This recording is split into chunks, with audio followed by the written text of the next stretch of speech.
یوسف پټان د پاکستانی بالرانو لار ورکه کړې و او خپل لوبډلې پایلوبې ته وویسته. د زیمبابوې له سوریزه پریمیر لیګ لومړۍ نیمه پایلوبه کې د دربن قلندرز او جوبرګ بفالیوز لوبډلې سره مخ شوې چې دربن قلندرز لوبډلې په ټاکلو 10 اورونو کې 122 منډې وکړې او 4 لوبغاړي وسوځېدل.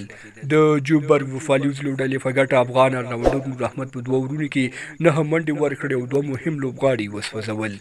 جوبرګ بفالیوز لوبډلې د 143 منډو هدف په وروستي اوور کې پوره او په 6 وکټو یې دربن قلندرز لوبډلې ته ماتې ورکړه او په دې سره د زیمبابوې له سوریزه لیګ پایلوبې ته ورسېده.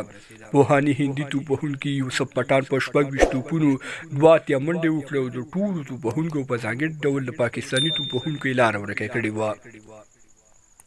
یوسف پټان په یو اوور کې له محمد امیر 10 او له طیاب عباس 28 منډې واخیستې چې دغه پاکستاني توپ اچوونکي یې ښه برابر کړل. خوږو ملګرو، تاسې د یوسف پټان دغه په زړه پورې لوبې په اړه څه نظر لرئ؟ خپل نظریات مو په کمنټ کې راسره شریک کړئ. که زموږ ویډیو مو خوښه شوې وي حتما ویډیو لایک او شیر کړئ. په پای کې زما یوټیوب چینل هم سبسکرایب کړئ.